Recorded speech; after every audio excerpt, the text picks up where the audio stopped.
Morning Sunshines, welcome to Age of Empires Mobile 1v1 PvP. I'm going to be discussing a concept I've laid out and designed here in the official Age of Empires Mobile Discord server, which I'm going to call on you all to go over to and leave a tick on it so you can help get this promoted and visible to the devs. And this is it right here. We're going to go into this in big detail. I'm going to explain what it is and why I think it's well worth for you guys to actually go over and leave a tick, which is this thing right here.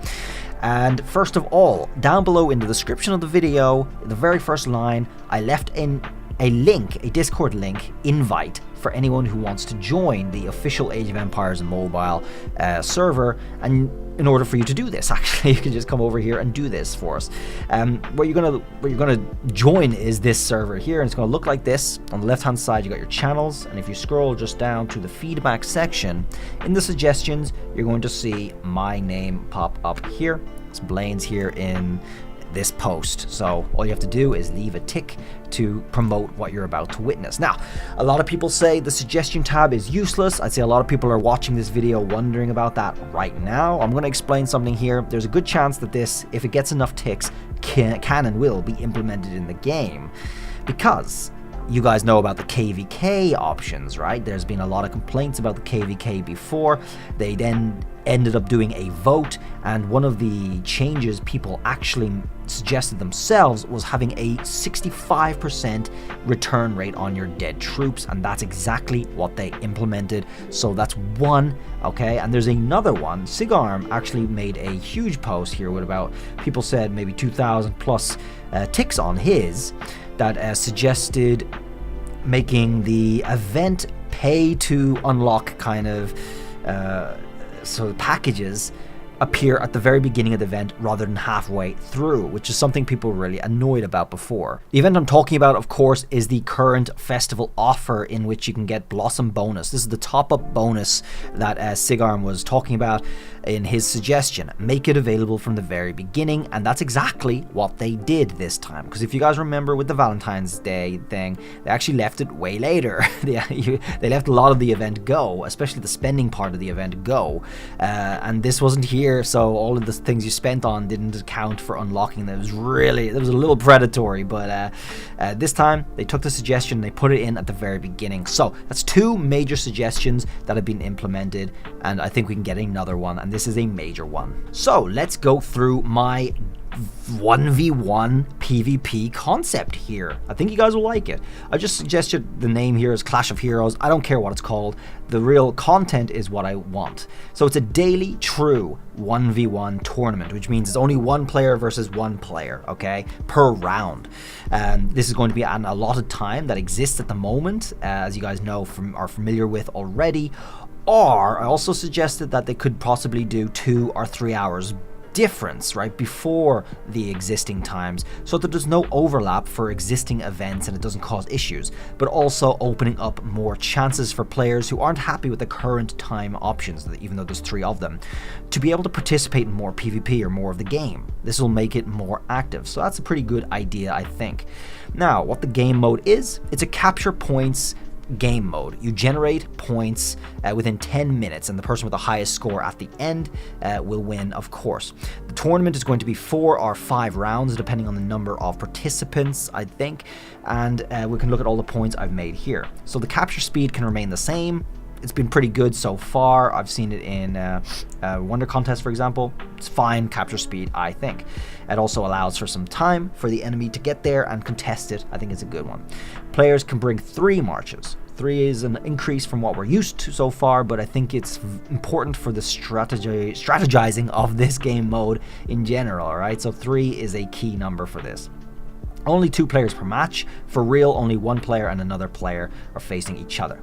There are 5 points on the map that you can capture, and that means 3 marches is going to be pretty good in terms of people rotating and trying to contest a point. You have a march or 2 to try and contest the enemy, and you have another march to try and sneakily capture other points.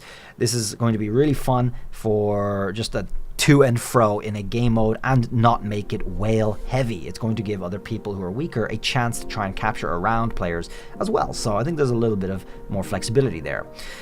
Killing enemy troops also yields scores naturally, right? You're just going to get some score from killing the enemy troops. Enemy troops on capture point results in contesting the point, similar to Wonder Contest. We've already seen a lot of that.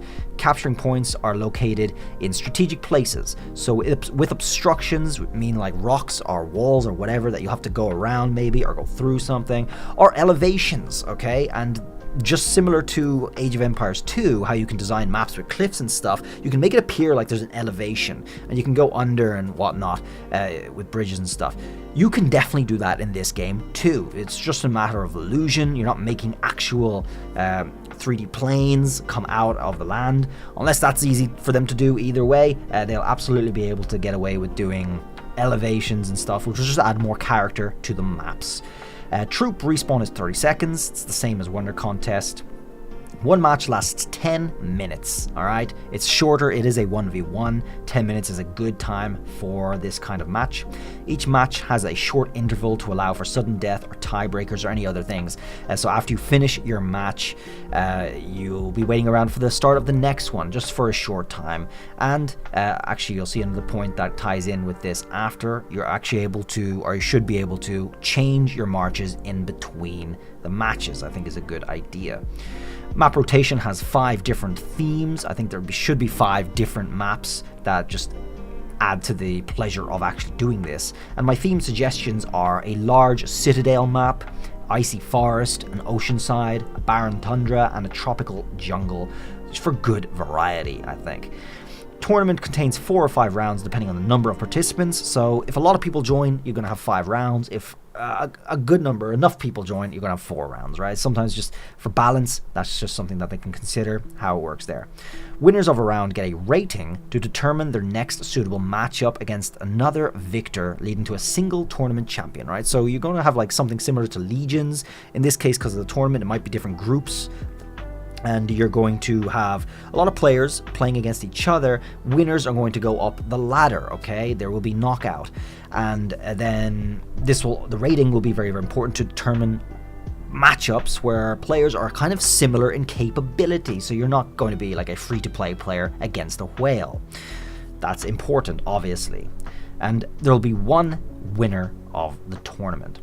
Multiple tournaments need to sort players of similar scale together, which can be determined by a rating from the first event. So you probably noticed so far when they introduce new events like Wonder Contest or Battle of Dawn, the first one's a mess, okay? But that's important in order to determine the rating so you can get a proper matchup the next time. That may be just something that a lot of people are going to experience. It's obviously unavoidable, so that will have to be the case for the first one, right? It will carry over with a rating from subsequent events, so the matchups are fairly equal from then on, okay? So after the first one is done, you're going to have a rating which will determine your matchup the next time. And if a player is growing in power very fast, that rating is going to go up for the next one. This is, of course, a daily event, so there's not going to be a big delay in how that power scales for their matchups, okay? Tournaments should be no longer than 2 hours total for all 4 or 5 rounds. That can vary depending on the rounds, of course, so it can be a little less than 2 hours, but I don't think it should be more than 2 hours. It's a long time, but it's a good amount of time to enjoy the game. Winners receive rewards based on their performance, with first place being significant, obviously. The tournaments can have daily, weekly, and seasonal tiers of rewards and recognition, with significant rewards including gold gem chests, legendary forging essence, signet ring upgrade materials, and maybe even a mythical skill. That's supposed to be skin. Sorry, that's skin for seasonal victors, right? Sort of similar to what we have with Stellar Tournament at the moment. I think it'd be pretty cool. Obviously not as significant as that, but it is important in order to reward players properly and over different tiers too. Players should be able to join multiple tournaments a day if able. I think that's fine. It is a daily 1v1 PvP. I don't think it should be locked to just one time a day. I think it's something that you should be able to register for a little bit in advance before the actual allotted time comes up and be able to enjoy them as you need to. I think that's pretty good. Joining should be possible in the same way as Battle of Dawn. So you're not going to be actually physically sending your troops somewhere. I think you should be able to just go to the event page, add your troops that you want to use, and use them, and be able to change them in between matches. Troops should be changeable in between rounds. Get ahead of myself. I do not recommend using buff items due to the scarce availability of those items and longer time of tournaments, okay? Because the buff items are actually only 1 hour long each, and there's not that many of them overall, folks. Let's be real. And it's going to add a lot of discrepancy between the players who can use them and the players who can't use them. I don't think you need to use them. I think there's plenty of fun involved in a 1v1 as is. I think using them makes it much more likely there will be a big discrepancy between the two players, because you're not with a team to make up for it. It's just one person, and if one person has buffs and the other person doesn't, it's a bit of a done deal, right? It's going to mess it up. So no buffs, I think, for this is ideal. And that is it. What do you make of that, folks? This is your chance. Get those ticks up.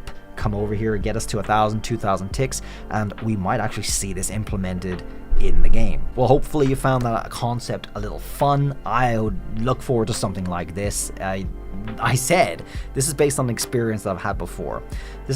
The whole concept is based off of Guild Wars 1 hero battles. You guys can look that up yourselves, and unfortunately they removed that battle mode from the game themselves, which was such a shame, because this was super addictive. It was so addictive, it was so much fun, and if they implemented something like this, and I think Age of Empires Mobile is a suitable game for this, if they implement this, it would make the game a lot of fun, and a lot of old players will return, because this is addictive. So get on that, folks. Thanks for watching. Enjoy my other videos. I'll see you around in another video. Have a good one. Bye.